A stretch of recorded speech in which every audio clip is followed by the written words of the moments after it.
Good afternoon. This is a public hearing for the amendment to Chapter 2.04 of the Thurston County Code relating to the Planning Commission. It is Tuesday, October 19th, 2023. It is 3:33 p.m. I'm Carolina Mejia. I'm the chair of the board. To my right is Vice Chair Ty Menser. To my left is Commissioner Gary Edwards. In the boardroom, we have Assistant County Manager Robin Campbell and Assistant County Manager Rob Gelder. We also have our clerk of the board, Jamie Caldwell. The purpose of this public hearing is to accept and consider public comment related to the proposed ordinance amended Thurston County Code, Chapter 2.04, Planning Commission, to adjust terms of office, appointments, and other changes related to the transition to a 5-member Board of County Commissioners. This is a hybrid public hearing. Those wishing to testify have joined in person, by Zoom, emailed in comment, or mailed in comment. If you wish to testify, please visit the Thurston County homepage online and select announcements of public hearings towards the bottom of the meetings, public hearings, and work session agendas page. The information to join this public hearing remotely has been posted there. If you do not wish to testify but would like to listen and follow along, please watch the live stream through the Thurston County YouTube channel. The operations manager, Jeremy Davis, will provide information on this topic. Public comment will begin with those in the boardroom, and then we will move on to Zoom. If you joined a little bit later and didn't get a chance to sign up, we will go ahead and I'll see if anyone else would like to provide public comment in the boardroom, and then we will call those on Zoom. Assuming those on Zoom wish to testify, the Assistant County Manager, Robin Campbell, will read your name out loud. You will have 4 minutes to testify. Time may not be given to another person. When you're called on, please state your name and address for the record. The public hearing is now open. Jeremy Davis will now present background information on this matter. Good afternoon, Madam Chair, Commissioners. Again, Jeremy Davis. I'm the Operations Manager for the Community Planning and Economic Development Department. As Chair Mejia said, we are here to hold a public hearing on proposed changes to Chapter 2.04 of the Thurston County Code, which governs the appointment and apportionment of our Thurston County Planning Commission. The current Planning Commission has 9 members that are apportioned equally amongst the 3 commissioner districts. The planning commissioners serve 6-year terms, and those terms are staggered. There must be at least 2 planning commissioners who live in each commissioner district at a time of appointment, and there may be 1 at-large appointment from each commissioner district. As proposed in the draft ordinance, we would retain the 9-member planning commission.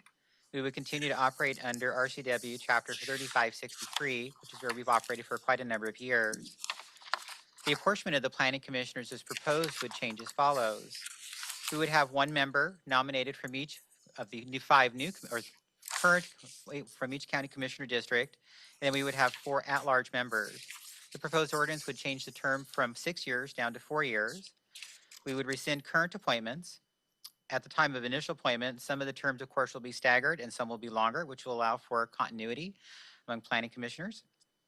The current members will remain in their position until December 31st, 2023, and that includes 1 sitting planning commissioner whose current term ends at October 31st. This ordinance would extend that to December 31st. Current members, of course, may reapply for the new planning commission positions as they're shown in the draft ordinance. And of course, as proposed, the board may begin the appointment process right after adoption of a draft ordinance. And again, the terms of the new planning commissioners would start on January 1st, 2024. The board may, of course, subsequent to this public hearing, amend any portion of the proposed ordinance, including the number of planning commission, the terms of office, the method of apportionment and method of appointment, and including rescinding or reappointing the current existing planning commissioners. I would note a public hearing notice was published in the Olympian on August 24th, 2023. An email was sent to current planning commissioners on August 24th, 2023 with a follow-up email yesterday. And then there was also an email sent out to the community planning listserv on September 15th. And the board had already previously discussed this in one of your planning work sessions about a month or 2 ago. With that, I'm happy to answer any questions the board may have. Questions? Commissioner Edwards, go ahead, sir. Yes.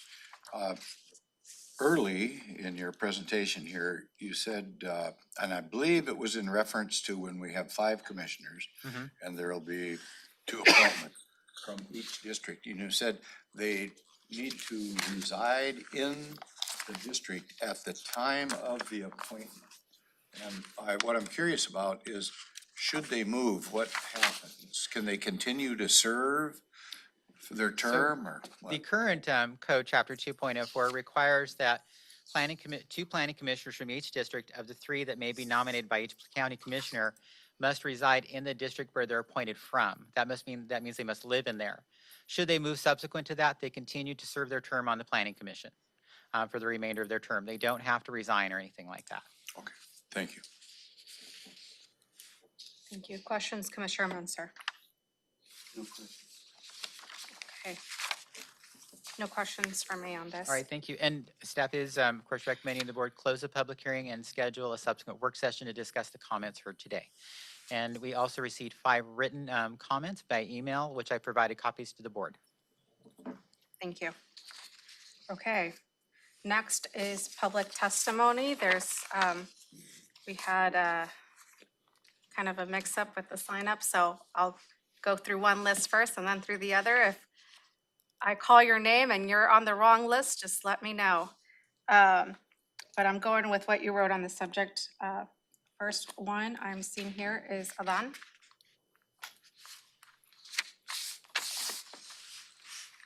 Aiden? Just start whenever. Yep, go ahead. Well, hello, Thurston County Commissioners. My name is Adan or Aiden Espino. I'm here on behalf of South Puget Sound Habitat for Humanity to comment on the ordinance relating to the change to the Planning Commission. And we do have concerns with the ordinance, not per se from the substantive changes to align it with the expansion of the Board of Commissions, but really in terms of timeline and process. It seems to be a very substantive change to potentially have the existing commission sort of turn over entirely right before major planning review is happening. I think it's I understand from conversations with staff and other presentations that that's supposed to happen about March or April. So even if you retain, let's say a half to a third of the existing commission, at least in our perspective as a community organization, that's the big change ahead of this review. And with the conversations and work that we've been having ahead of this comprehensive plan review for Thurston 2045, we fear that will just, to put it bluntly, just sort of mess it up a little bit. And I think it doesn't allow enough lead time, at least again in our view as a community organization, and all the conversations necessary and stakeholdering that will be happening for that. And I think it is important too, process-wise, to give the new commissioners the ability to appoint their own members instead of having these members appointed before they're even inaugurated, if I'm reading the ordinance right. So those are just broad concerns of ours. We look forward to working with the new commissioners that are going to be brought onto it, but to have these changes before that they are even elected and can even consider, even be up here in the dais with you to talk about this, I think, in our opinion, substantive change is potentially unfair. So I'll leave it at that.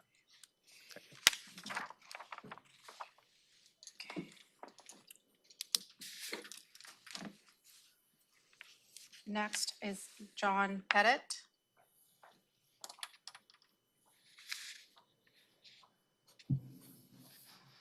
Hello, Commissioners. I'm John Pettit. I'm from out on Rich Road. This guy over here, he's a really smart guy. He got it 100%.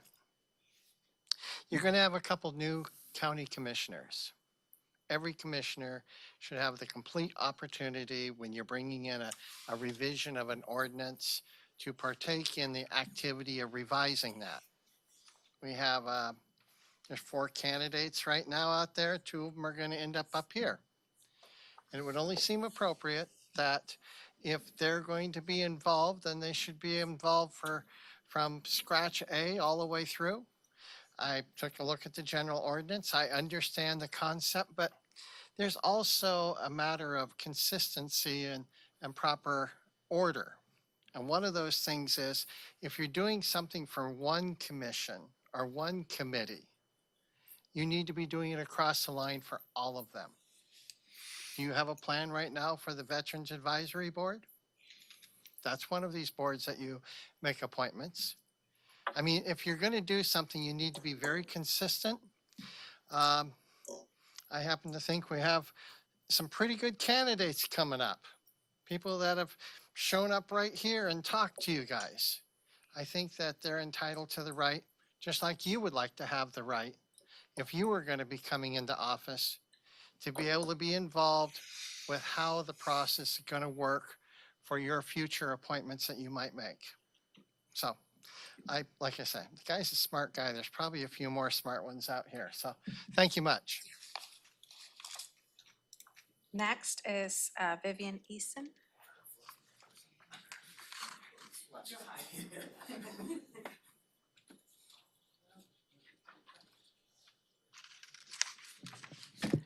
Hi, I'm Vivian Eason. I live in Rochester, Washington, unincorporated Thurston County.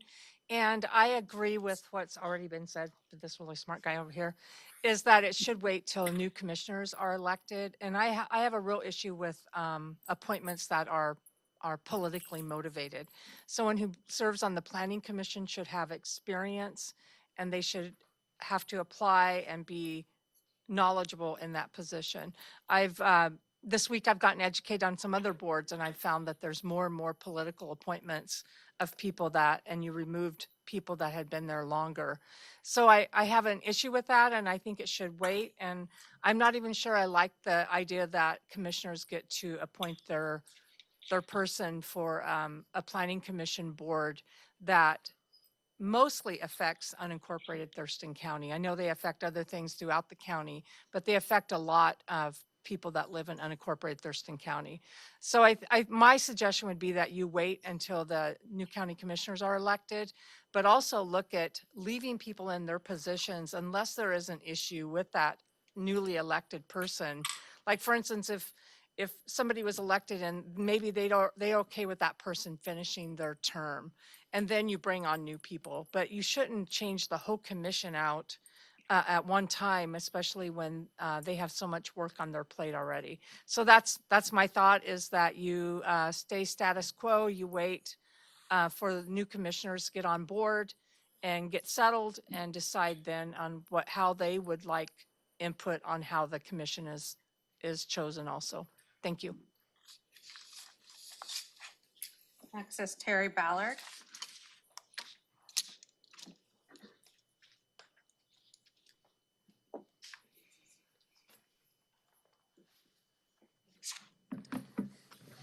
Good afternoon, Commissioners. My name is Terry Ballard, and I will be living in the new District 5, and I live in unincorporated Thurston County. I've had opportunity to look at this. Most of what you have on the list are within your districts. Most of what is on the list are in the either two districts, like Mr. Eric Casino, for example. He will be in District 5. So he is in District 5 and lives there. Why aren't we using the same people, the same experience, and unilaterally making sure that all of them are in the right position and they can serve as they were appointed to serve for their full term?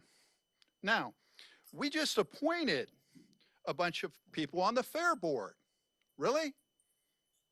Really? Did we appoint the Fair Board for Districts 4 and 5? Absolutely not, because those are not here to talk to you. Those people have not been installed to do that. You're making the rules for them.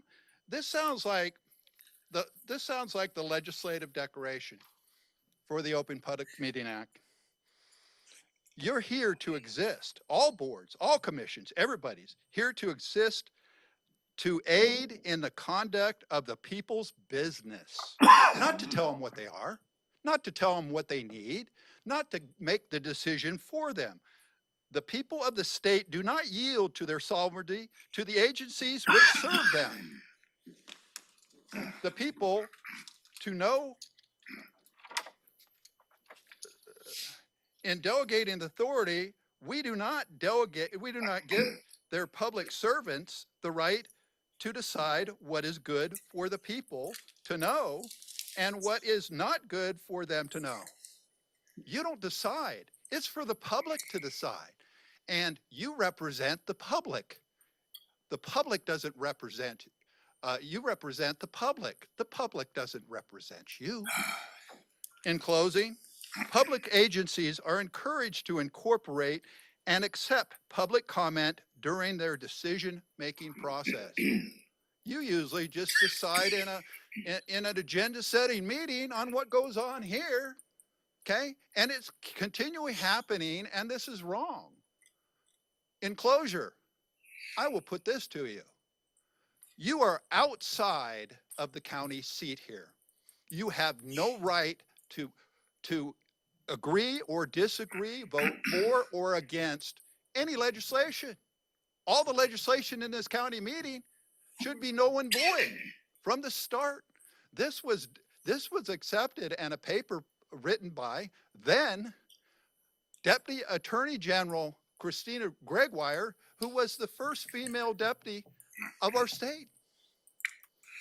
You've been so against the law, and you need to follow the law, or you need to be held accountable to the law, just like the people that you're choosing to get up here and replace a board that's already in place. Thank you.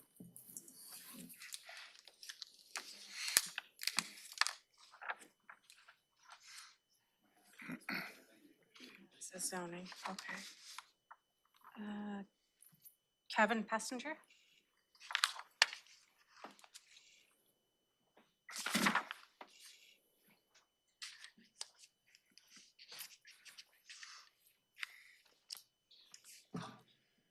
Hello, Thurston County Commissioners. My name is Kevin Pestinger, and I'm a Thurston County Planning Commissioner representing District 1. I have served as a Thurston County Planning Commissioner for almost 2.5 years. It has been both a pleasure and a heavy responsibility. I tip my hat to my fellow Thurston County Planning Commissioners, including Eric Casino here, as many of them have shown great dedication and care for our community. It has been an honor to serve with them. We have not always agreed on everything, but we have worked hard to listen to the public, to listen to each other, to find consensus wherever possible, and to make the best recommendations, including minority reports, to you, the Board of County Commissioners. My comments are about the staff's recommended changes to the Thurston County Planning Commission, as the county commission involves from 3 to 5 commissioners. I was disappointed that staff did not reach out to me nor most other planning commissioners about our thoughts and ideas. We on the Planning Commission have often been referred to as a very valuable resource for the county because of the large volume of work that we perform on a purely volunteer basis. However, District 1 Commissioner Carolina Mejia did reach out to me to ask for my perspective about these proposed changes. It is my understanding that at least one other Thurston County Commissioner also reached out to at least one of their appointed planning commissioners. This was appropriate, and their outreach is appreciated. I have read RCW 3563 and Thurston County Code 2.04 and the latest recommendations from the staff for amendments to that code dated today's date, 9/19/2023. And after reading the legal documents, I also spoke with the chair of the Spokane Planning Commission about their recent transition. This was referenced by staff as an example of how a Washington County recently changed as their planning commission. They changed their planning commission as their county commission grew from 3 to 5 commissioners. And taking all of this into consideration, here are my recommendations. I agree with other public commenters who have pointed out that a 10-member planning commission for our 5 county commissioners seems to make the most logical sense. This would give each of the commissioners 2 planning commission appointees, giving the most amount of representation to each of the 5 very different districts around our county. It also has the advantage of not requiring the change in Thurston County Code that calls for 2 planning commissioners to represent each district, which seems to make sense. For those who say an even number can have the problem of some votes ending up in ties, we rarely have every single appointed planning commissioner at any given meeting, and even then we often end up in ties or without a clear majority under either circumstance. We've often resolved those situations through continued discussion and focusing on where we do have consensus. I do not think having a planning commission with 9 or less members under this new 5-district structure is good for anyone. I don't have strong feelings about the term lengths, whether they're 6 years or 4 years. I can see the advantages to both sides.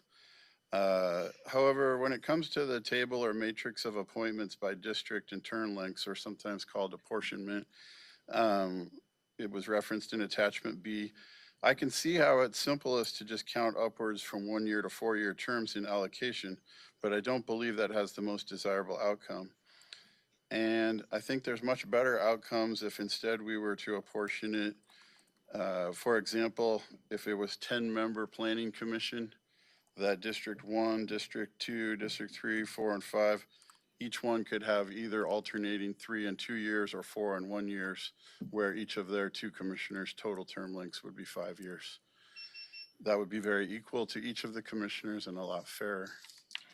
I've emailed you this comment and it has additional analysis of that. But in summary, I'll just say, please vote to change the structure of our planning commission from 9 members to 10 members. Decide on your own preferred term length of 6 years or 4 years. Apply an initial appointment term length approach that is more fair to all county commissioners, and search harder for planning commissioners to fully represent our full community. Thank you.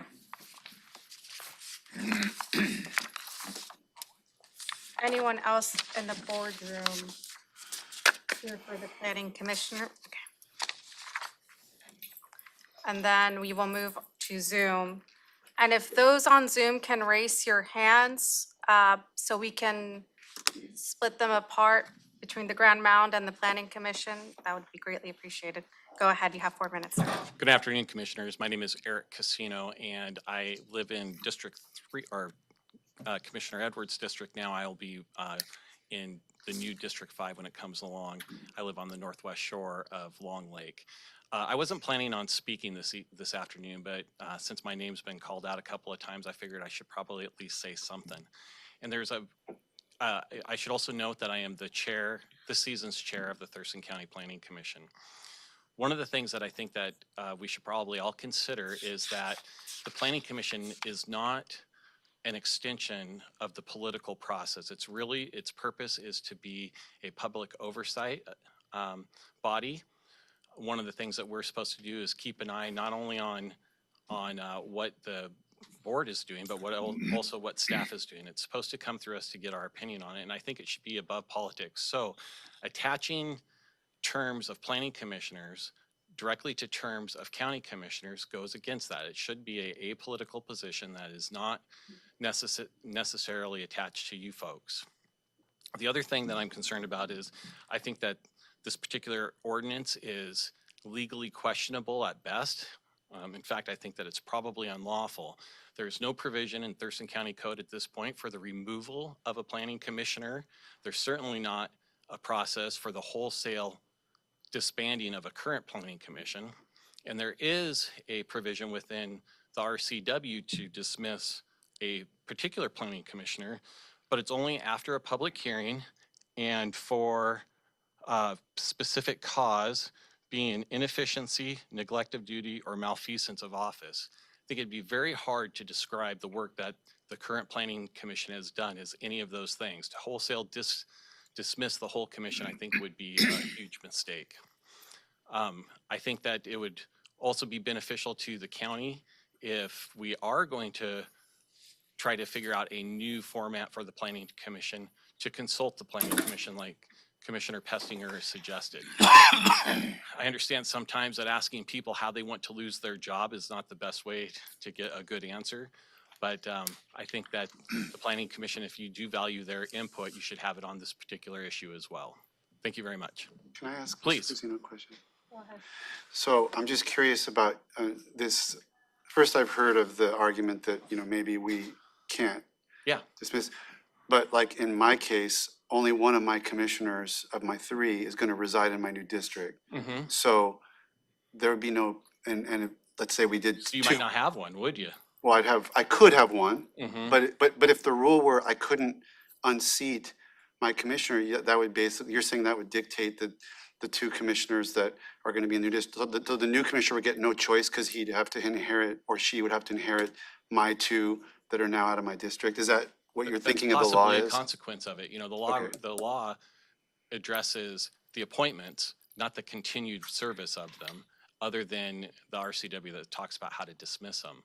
But if if you guys change the districts, or if the voters change the districts from 3 to 5 and somebody falls out, there's nothing that says you have to dismiss them. They'd still be the guy that you appointed that's still on the planning commission. Well, there's difference between not having to dismiss them and not being able to dismiss them, Yeah. which is what I heard you say. Yeah, I personally don't think that you're able to dismiss them wholesale, the whole planning commission. And I think that if you're going to dismiss any one of them, it has to be for cause, as the RCW states, after a public hearing. And if you wanted to say this was the public hearing that you were using to dismiss the planning commission, I think that's probably problematic as well. If you want to dismiss us, I think it should be for one of those reasons that's stated in the RCW, and it should be after a public hearing. And the reconstitution of it, if you get through all that, the reconstitution, I think that it would be best if you followed something along the lines that Commissioner Pestinger brought up. Thank you. You bet. Okay, anyone else in the boardroom in regards to the planning commission? Let's move on to Zoom. So I'm gonna go ahead, and I see that 2 people on Zoom have raised their hands. So first I'm going to call JJL. Hi, this is Janine Lindsay. Sorry about those initials there. Can you hear me? Yes, thank you. Go ahead. Yeah, I wasn't going to comment. I was just going to attend today, having heard and studied a little bit about this subject. But after hearing some of the speakers, and particularly the two planning commission individuals, I would just like to sort of back that up by saying it's always felt a little strange, a little political, that the commissioners appoint these people themselves. But I do believe that given that, if we're going to keep that structure in place, that the newly elected commissioners should absolutely have a voice in choosing those commissioners themselves, and that this process seems rushed, and I don't understand why it would be coming at this moment, nor why it would even be considered to be passed before a new commission is appointed, or new commissioners to the board are appointed. So yeah, I just basically like to back up what Kevin Pestinger said, and also Vivian Eason and some of the others who spoke, that it feels like a rushed process. And I think that this needs to be, there needs to be hearings held for this, and it has to be a deeper process, and one that isn't as abbreviated as this one. Thank you. Thank you. Next, we have Doug Carmen. Thank you, Commissioners. Doug Carmen, 4108 Cairo Road Southeast, Lacey, Washington. I'm here to ask that you vote no on this proposal for a number of reasons, many of which have already been voiced by, I think, every single one of the people who have stood up before you so far. But as a past planning commissioner, I was appointed as a planning commissioner when we were working on the comp plan last time around. And I found myself coming into the process when it was about 3/4 of the way over. Everybody else was up to speed and I was not. It was an extremely difficult process to bring myself up to speed, to be knowledgeable and effective in working on that comprehensive plan. Currently, the Planning Commission is working on the new comprehensive plan to be brought forth soon. From a timing standpoint, to make these changes you are proposing right now and bring in new planning commissioners, it would set that process back significantly. Or if you forced it through to completion on the time frame you've had with new people, you will not have the proper input that is needed to have a good comprehensive plan. So that's one reason that I'm against it. The second reason is that with the new planning commissioners coming on, or not planning commissioner, new Board of County Commissioners going to 5 positions, that you need to wait for the new commissioners to be seated so that they can participate in this process, both the development of the process you're going through now, as well as evaluating and bringing in the people that they think would best represent their district. So I agree with Mr. Pessinger, who I served with, and with with Eric, who I served with, and I believe that in the end, the process is illegal as you are doing it if you dismiss all the planning commissioners before the end of the year. Thank you very much. Thank you, Mr. Carmen. Are there other individuals on Zoom that would like to provide testimony related to the composition of the Planning Commission? If you could, please raise your hand. And Mr. Carmen, okay, your hand just went down. Are there other individuals that would like to provide testimony? Madam Chair, I'm not seeing any more hands. Thank you. Okay, so commissioners, any discussion at this point?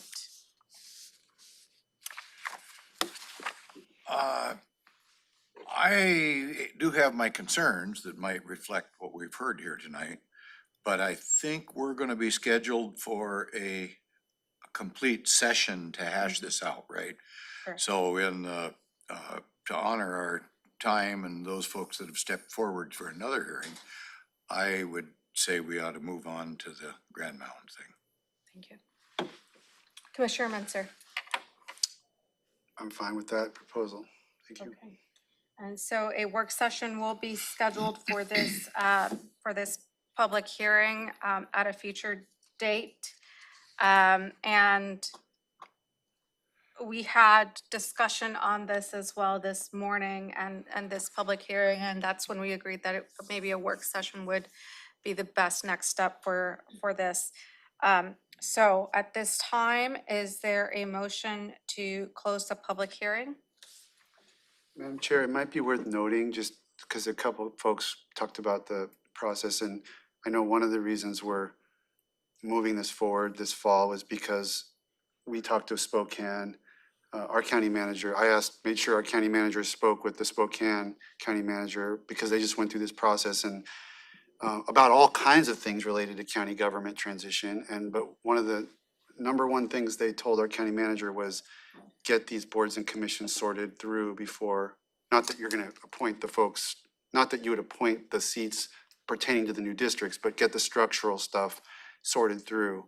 Otherwise, it's a real problem. So we're trying to sort of follow that advice, which is kind of why this process is moving. And so I just wanted to say that because that answers what a couple of people were like, why is this happening now? Why is this happening so fast? Well, we were told to do this as a best practice. So we're trying to, we may need to take more time, but we're trying to move the conversation forward. But I would make a motion to close the public hearing. Second? It's been moved and seconded. Any discussion? No, ma'am. I'll call for the vote. Commissioner Roberts? Aye. Commissioner Munzer? Aye. Commissioner Mejia? Aye. Okay, so this public hearing is closed. Thank you for all of you who came and provided public comment to this. There will be a public work session that is scheduled in the future for this, where we will be discussing this more in depth. So thank you. Okay. And it is 4:07, just so we're keeping time of that, closing that public hearing. Moving on to, thank you again, all of you, for your patience who are here for the Grand Mound. I know that you're anxiously waiting, so we'll go ahead and get started. So I am calling this meeting to order. This is a public hearing for recommendations from the Planning Commission on the Grand Mound Sub-Area Plan. The purpose of this public hearing is to accept and consider public comment related to the Planning Commission's recommendation regarding the Grand Mound Sub-Area Plan. This is a hybrid public hearing. Those wishing to testify have joined in person, by Zoom, emailed in comment, or mailed in comment. If you wish to testify, please visit the Thurston County homepage online and select announcements of public hearings towards the bottom of the meetings, public hearings, and work sessions agendas page. The information to join this public hearing remotely has been posted there. If you do not wish to testify but would like to listen and follow along, please watch the live stream through the Thurston County YouTube channel. So Senior Planner Maya Teeple will provide information on this topic. Public comment will begin with those in the boardroom. And if you've got a chance to sign up in the sheet, I'll call your name and then we will move on for those who didn't get a chance to sign up, and then we will move on to Zoom. Assuming those on Zoom wish to testify, Assistant County Manager Rob Gelder will read your name out loud and you will have 4 minutes to testify. Time may not be given to another person. When you're called on, please state your name and address for the record. The public hearing is now open. Maya Teeple will now present background information on this matter. Thank you, Chair Mejia. Maya Teeple, Senior Planner with Community Planning. Tonight's public hearing is an opportunity to accept and consider public testimony on the Grand Mound Subarea Plan, specifically on the Planning Commission's recommendation. This proposal is included on the 2022-2023 Official Comprehensive Plan docket as docketed item CPA 7A, and it's prioritized as the first priority out of 9 comprehensive plan amendments. This project is made up of a combination of board-initiated and citizen-initiated proposals and has been on the official docket since 2017. The items included in today's public hearing are portions of the Grand Mound Subarea Plan that were recommended for approval by the Planning Commission. And to summarize, that includes an update to the 1996 Grand Mound Subarea Plan to update formatting, background information, population projections, and information for the next 20 years, including building intensities, as well as goals, policies, transportation information, and more. 2 associated code changes to Title 20 that would reduce lot widths in 2 residential zones to better facilitate landowners' ability to develop their property, and incorporating Grand Mound design guidelines by adopting a new chapter into the Thurston County Code, which provides for better transparency across county departments and to the public. The proposed updates to the design guidelines include reduced parking minimums to decrease lot sizes, encourage pedestrian-friendly shopping, improve tree and planting guidelines consistent with updated county landscaping changes, and improve consistency across the board. Feedback was received from internal departments as well as stakeholders and the Chehalis tribe on the design guidelines. And finally, 4 citizen-initiated land use and zoning amendment requests that are all within the Grand Mound urban growth area are part of this public hearing. I will share my screen very quickly here for a map for those who are in the room and online. There are 4 land use amendments being considered at tonight's hearing as part of this project. The first is the Steelhammer land use amendment, which is 4.9 acres that is proposing to go from residential 4 to 16 units per 1 acre to arterial commercial.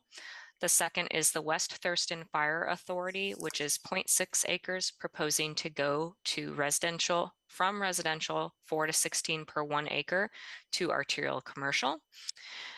The third request is Morgan Dental Land Use Amendment, which is just under 1 acre, and they are proposing to go from planned industrial to arterial commercial. And finally, the Tribal Trust Lands is a consistency amendment, and that is 43 acres that is proposed to change from planned industrial to arterial commercial, which is consistent with the on-the-ground uses in that area. I do want to note that there are 5 external requests that fall outside of the Grand Mound urban growth area that are not part of this public hearing, but will continue their review into 2024. And 3 of those requests are to amend the UGA, and those are the Wilmovsky, Deskin, Black Lake Quarry Alternative, and Jackson Land Use and Rezoning Amendments. Previous review on this project has been quite extensive. Since 2017, we've held 4 open houses. The Planning Commission reviewed this over 6 work sessions and 1 public hearing. There was a SEPA determination of non-significance that was issued in April, and no comments were received on that, and no appeals. And then the board held briefings on May 17th and August 3rd before splitting off the 2023 items and moving forward with a public hearing on the Planning Commission's recommendation. This hearing was noticed by legal notice on August 21st, and additionally, we sent out a webmail, a press release, and a mailing notice to all individuals who were within 300 feet of the 4 land use changes that are included. And as of today, we have received 8 written comments. I have received a couple after the close that will be included for the board's packet for next week. But the primary themes in those comments are some suggested changes to the background information within the Subarea plan, some suggestions for clarification in the design guidelines in the code changes, 5 comments received in opposition to the Steelhammer land use and zoning change request, 1 comment against the Wilmofsky request, which is not part of today's hearing and will get another hearing in 2024. And as next steps, we are not asking for any decision from the board today. The only request is that the board close the public hearing, and we will have a follow-up discussion next Monday on September 25th to discuss any public comments we received, decision points for the internal rezones, and also any changes to the sub-area plan based on public comment we get tonight. And that concludes my remarks. I'm happy to answer any questions. Questions, Commissioner Edwards? No questions, thank you. Questions, Commissioner Menzer? Okay. No questions for me. When you're providing public comment, just for you to help us, if you could talk about the specific, if you're talking about a specific property, if you can name that, that way we can, when we have a work session following this, we can kind of pinpoint and say, okay, this person was talking about this specific property. If you're talking about the whole area or the whole plan, then you don't have to name a specific property, but just maybe for my help, for me more than anything. I'm not sure how my seatmates feel about this, but just to pinpoint the property that you're talking about would be helpful. Okay, so there are no questions. We will move on to public testimony.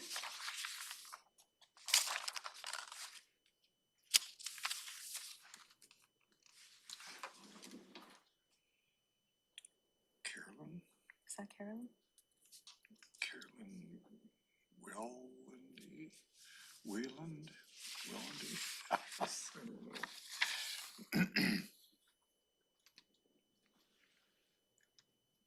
Carolyn It starts with a K. Wilmandy? Okay. Wilmofsky? Yes. Okay. Well, I live, my property at 6711 198 Southwest is in the second section, so I don't think you're considering mine at this point, so. Okay.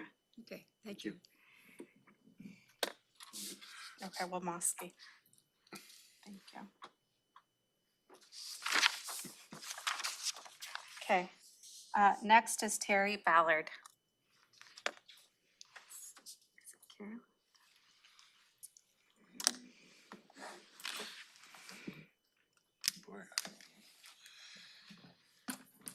Good afternoon, Commissioners. My name is Terry Ballard. I'm a 35-year veteran, born in Yakima in the county of Wapato, Washington. I have family that was invested all over Washington State. For example, my father grew up in a lumber camp called Grand Mound. Also, my grandfather was senior vice before World War II and president during World War II, and after senior vice of the Woodworkers, International Woodworkers of America. I decided to come here and retire. I'm kind of concerned about access, people not having access. Why are we having a meeting of Grand Mound issues at 3:30, 4 o'clock in the afternoon, okay, when we could have it out at Grand Mound after 7 o'clock, just like all the other municipalities that we have who are part-time legislators. They have their meetings after 7 so the public can make comment and actually be included into every decision-making process that we have. That's a concern. These people have traveled here on their own dime, most retired. but we're not getting it from the work community. We're not getting it from the middle class. We need to involve all people and not just have our meeting and just make one mention of it or just a requirement of it, and keep people involved in brochures and pamphlets and everything sent out to the areas of their concern so they could make it at the meeting, not at your convenience, but at theirs. Thank you.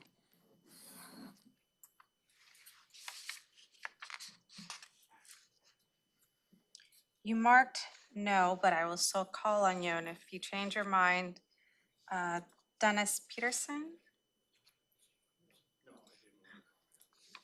Pamela Peterson? No? Okay.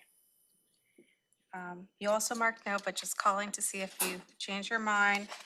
Harvey Williams? No? And Debbie Williams? Okay, next one is, you also marked no, but just in case someone changes their mind, sometimes it happens. Laura Gibbs? No? Okay. Carl Gibbs? Okay, okay. And next is Gregory Stillhammer? Okay.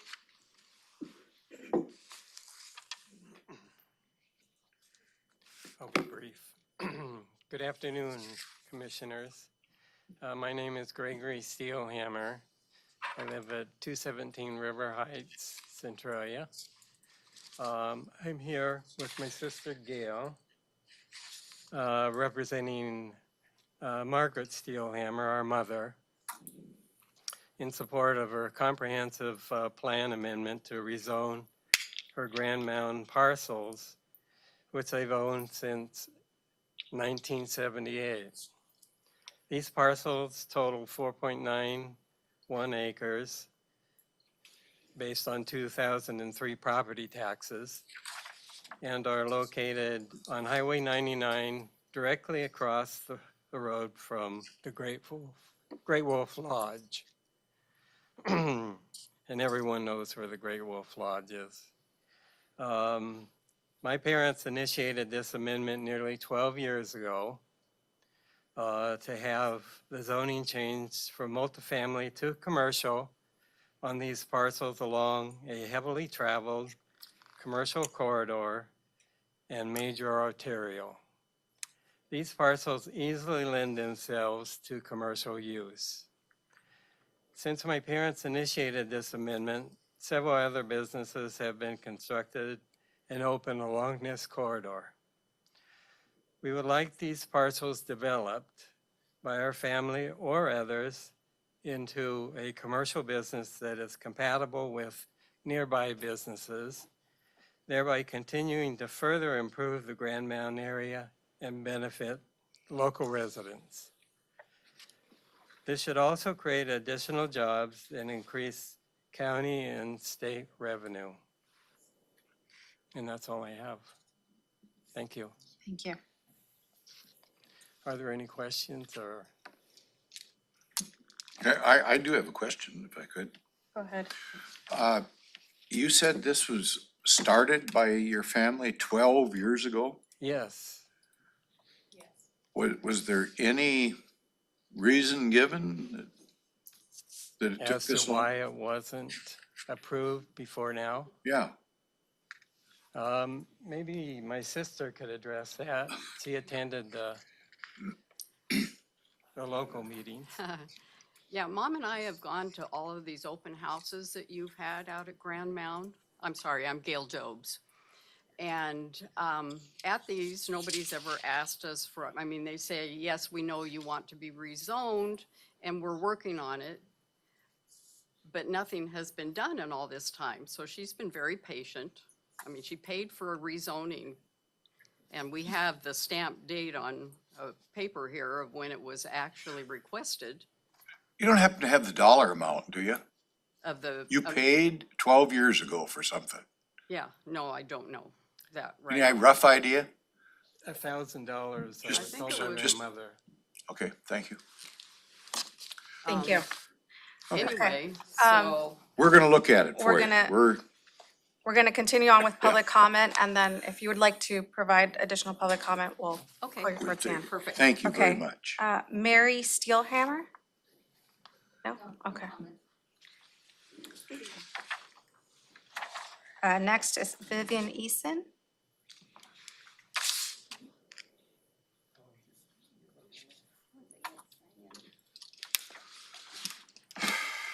You guys getting tired of me yet?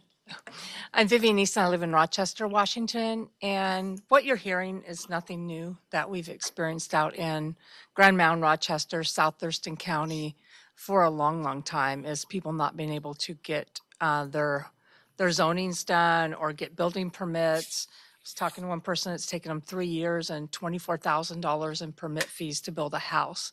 I mean, it's very disrespectful to our unincorporated Thurston County and how we're being treated. So what I would see is we need to make it easier for people who will be building properties that will be a tax base for Thurston County.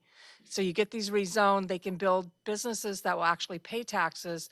And you know, I have no issues with the tribes at all or anything, but as we know, what's happening is a lot of people are selling out to the tribe because they cannot develop their land along in the Grand Mound, in the corridor area out there. So we need to allow people to get their land properly zoned. If we need to, let's expand the sewer and water system out there, because Lewis County's moving in. They're coming to the county line with all their commercial property. It's going to be commercial out there. And if it's not tax-based properties, it will be tribal commercial land. So you can't stop it. It's going to happen. So let's not put that base on the taxpayers of Thurston County. It affects our law enforcement out there, our roads. It affects our fire department. And so I really, really encourage you to be fair to these people.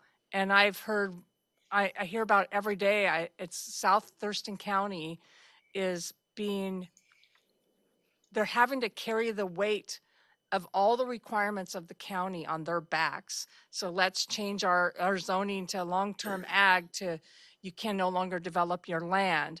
It's all comes out to unincorporated Thurston County. We've got to stop this process of taking away people's property rights and not allowing them to get their permits done. It's disgusting. It blows me away that it's been 12 years. And so let's get this done. Let's accept that that's going to be a commercial corridor there, because it already is, and it will either be tax-based or it will be tribal. And I could tell you what restaurants I'd like to have. It would be nice to have a grocery store and a few things, because, you know, we travel a long ways in. We either go to Lewis County or we're coming to Tumwater to shop. And so we do deserve to have our own community base out there. Thank you. Okay. Thank you. Next is, you marked no, but just see if you change your mind. KJ? No? Okay. Next is Christy Kriegsman?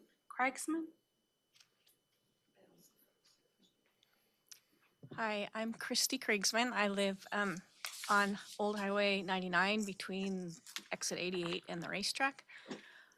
I'm a land investor, rental property investor. I have properties in Tenino, Grand Mound, Oakville, and Olympia. And I just want to state that I'm pro-business. I would like you to approve the zoning rechanges for these businesses to improve our exit 88 and Grand Mound area. I would really like to see more businesses in the area and grow our community. And then I was reading the mission statement on the wall, and it says to create a community that promotes health, commerce, and environmental protection. So let's promote commerce in our area. Thank you. Questions? Yes, just right. No questions. I'm getting the evil eye up here, so don't put me on the hot seat here. Okay, next is John Jackson. Hello, Commissioners. My name's John Jackson. I'm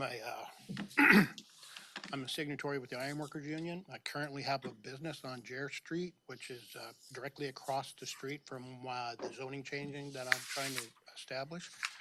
I too started this process in 2017. I talked to Gary Edwards. I've talked to Ty personally. I haven't talked to you, but it seems like every time I get person in the county that works for me, like the last one was Shannon Shula. I was told that, everything was looking good. I was on the docket, that, that should go forward this fall. Yet here again, right, they're pushing me back again, right? And I just don't understand what the logic is of the county, right? So I'm gonna give you some real life consequences that occurred to me, right? John, real quick, which project is yours? Mine's the Jackson project. And it's not on the thing, right? But I'm here for a comment. Okay. Right? Because Sorry. I don't usually be able to get to someplace at 3:30 in the afternoon, right? So in 2017, when I looked at putting a building up, it was an 80 by 180 building. It was $92,000. Today it's $320,000. Okay. For me to put the power in for Puget Power, back then it was $28,000. Now it's $79,000, right? It took the county until last week to get me my permit for this building, right? So in order for me to save money, I had to go to the city of Lacey and offered to tear down a building for them that they were gonna scrap, which is the same size, have it re-engineered. Now I do have a permit to put this building up. But I have sewer on the, septic on the property, I have a well on the property, and all I'm asking is for RRI, right? So when you look at my property, it sits in between a marijuana manufacturing company, right? A tier 3, the biggest one that you can get. The other side of it, the north side of it, is a defunct motocross track. Directly across the street is a abandoned gravel pit from Lakeside. And then down the road, right next to that, is a brand new trucking school, right? So there are semis coming in and out of there all the way. I don't see this being a residential, rural residential area. It's within 1,000 feet of the freeway. And, I'm just frustrated. And I wanted to come in here and let you know how frustrated I was, right? Because I'm looking at bringing 15 new jobs on top of the 12 jobs that I have across the street. These are high-paying jobs, $35 an hour, right? And my iron workers that come in and out of there are $92 an hour, right? So I don't understand why the county doesn't want to get that tax money from me for the building, right? It's $1.2 million is the comp for that size building in that area. So I'm just here frustrated, right? I've talked to Gary about it. The last time I had a commissioner, they said to the county, hey, these guys have been waiting till 2017. Take care of them, right? And then they just keep pushing me back and back and back, right? So I'm frustrated as all hell, right? So that's why I'm here today, even though that my thing isn't even on the docket because they pushed it off again, right? So does that make any sense? What's your comments on this? Could you give me a map with so I could put it on here? Or I take it you're done. Yeah, I'm done. I mean, Well, thank you. No, that's how frustrated I am. We understand. I understand, okay? Right. And so, anyway, thank you for your time. Thank you.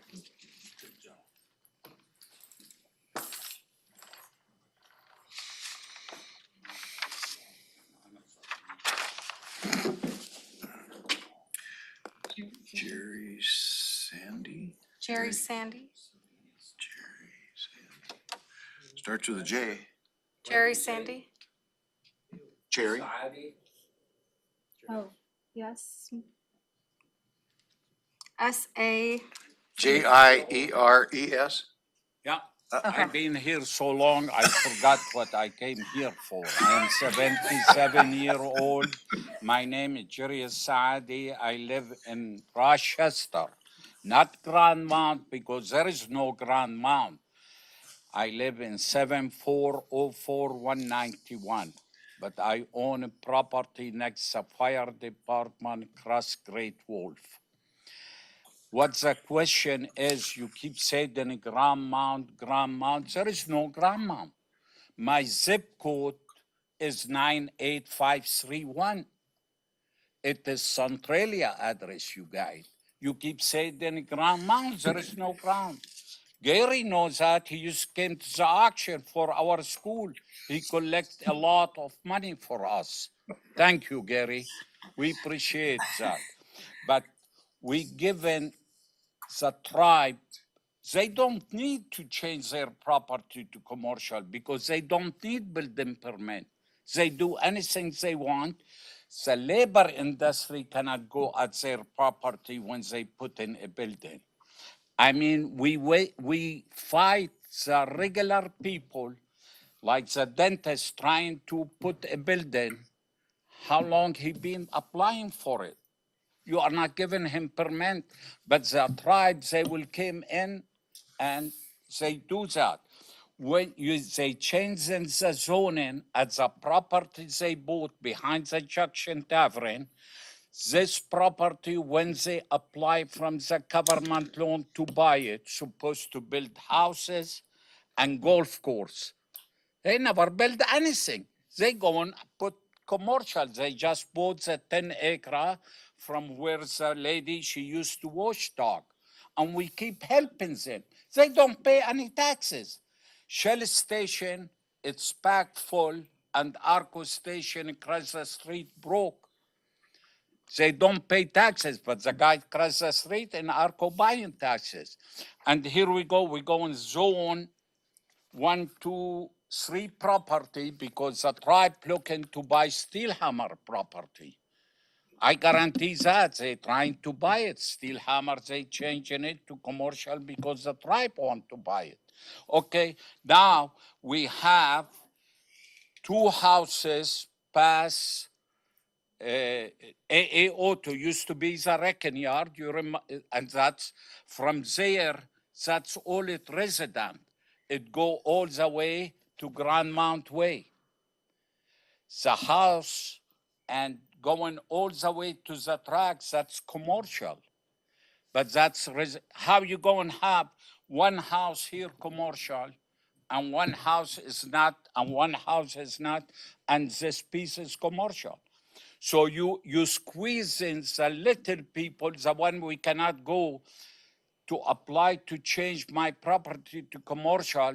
First thing they told me, you have paid $12,500 non-refundable for the application.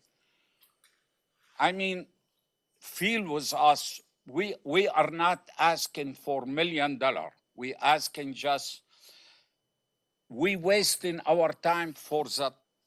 Somebody else is not paying property tax. And here we go, what they doing now?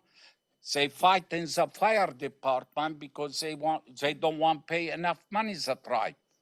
And you will hear about it, Gary, because it's going to be very soon coming up. Fire department go too many times to the tribe, to the Great Wolf and all it. They don't pay taxes. They paying $200,000 a year for everything, for Lucky Eagle Casino, for all this land.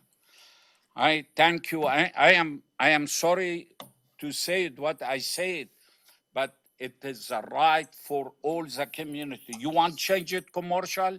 Change the whole piece of the land commercial. Let it grow up because there is no Grand Mount, no zip code for Grand Mount. Thank you. Thank you. Okay. Next. Gordon Norquist, you marked no, but just wanted to make sure you didn't change your mind. No? Okay. Janice Arnold.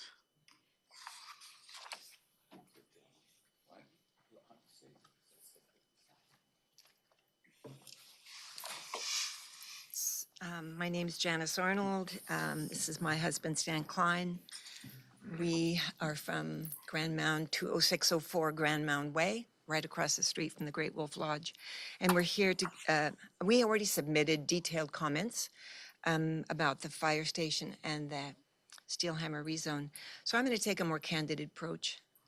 I grew up in a family with reverence for nature and history, where creativity and imagination were encouraged. My parents were ahead of their time, and when I was a teen, they were battling to save an old schoolhouse in the heart of downtown Vancouver. It was prior to neighborhood associations, so they organized families within a 1-mile radius to work together to save this iconic and architecturally significant brick high school built in 1915. They came this close to succeeding. And on the resulting empty lot, they imagined an urban community garden to serve low-income elders and neighbors. the first of its kind in the region. They partnered with the city to cover the cost of water, and the garden plots were rented for $1 a year, and it served the community for 12 years. Until they died at 96 and 97, they spent most of their life savings promoting and fighting to preserve urban open space. People would say to them, "Why didn't we save that old building?" They tried. So they didn't leave me a trust fund, but they gave me something far more valuable: the ability to imagine things that others sometimes see as crazy or impossible. 30 years ago, my husband Stan and I bought the old dilapidated Grand Mound School, built in 1922. While running our businesses, we continue to restore this iconic piece of Grand Mound history. We have reinstated the original 2.5-acre schoolyard, put it on the County Historic Register. We've purchased 4 more acres to the south to rewild and restore to native vegetation. This 6.5 acres of privately protected open space is now, we're working to get on the state designation of Grand Mound Historical District, because the school, the old school, 100 years old this year, is at the center of 4 historic sites in each of the 4 directions. The Grand Mound Subarea Plan devotes several pages to goals and action steps driven by public comments, and they are great goals, but I fear a trend of all talk and minimal action. I'd like to ask you to imagine a vision. Grand Mound Central Park, honoring histories and cultures, preserving open space, and creating community with public and private partnerships. It already exists in the hearts and minds of many in Grand Mound. Yes, even in Central Park in New York City, developers were outraged at the idea of all that space being devoted to a park. This could be the sense of place that Grand Mound is missing. The gentleman said there is no Grand Mound. It needs a place. And it's missing in the UGA. There already is a large commercially zoned area north of the Great Wolf Lodge and north of this area, with lots of room, empty room for sale, and adding more parcels of commercial. In doing the research of the Grand Mound Historic District, I was struck with a very hard realization: how history is so blurry and out of balance. How many parks there are that are named and dedicated to forts that popped up during the Indian Wars. How many are dedicated to indigenous people who were pushed off their land? Unfortunately, the history is whitewashed. This is an opportunity for Grand Mound to imagine a park that recognizes indigenous peoples as the ancestral stewards of this land in an honest, responsible way. For the record, I'd like to give you a hard copy of an example of a partnership that shows a balanced way of history. And if I could just continue, I'm almost done.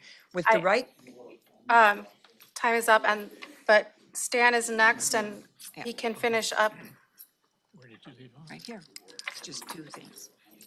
So Stan Klein, if you'll introduce yourself, address I'm for the Stan record. Klein. My address is 20604 Grand Mound Way, Southwest. Not in Centralia, it's in Grand Mound. Excuse me? Excuse me, I'm sorry, but, okay, go ahead. This is an opportunity to imagine a park that recognizes indigenous peoples as the ancestral stewards of these lands in an honest, responsible way. For the record, the hard copy. With the right partnerships of Old Fire Station, with the right partnerships, the old fire station could become a museum. Grand Mound could become a model community for embracing our history through education in a way to start to heal the past. And there's a little quote: most of the things worth doing in the world have been declared impossible before they were done. Building community brick by brick. That's Justice Brandes. That's Thank you. Thank you. Thank you. Okay. And then next I have Kevin Bessman. Nope, okay. Anyone else in the boardroom? This is the end of sign-up sheet. Someone else in the boardroom would like to provide public comment at this time? Okay. We For move on to Zoom. And then can the chatter in the boardroom, the microphones pick it up, and so it's reverb, so it's hard for us to hear. I I know, we have the jackets on. We feel you. Okay.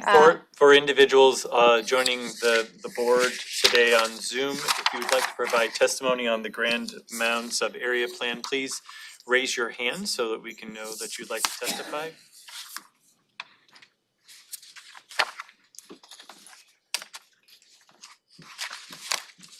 Is there anyone joining us today on Zoom that would like to provide testimony on the Grand Mound Sub-Area Plan?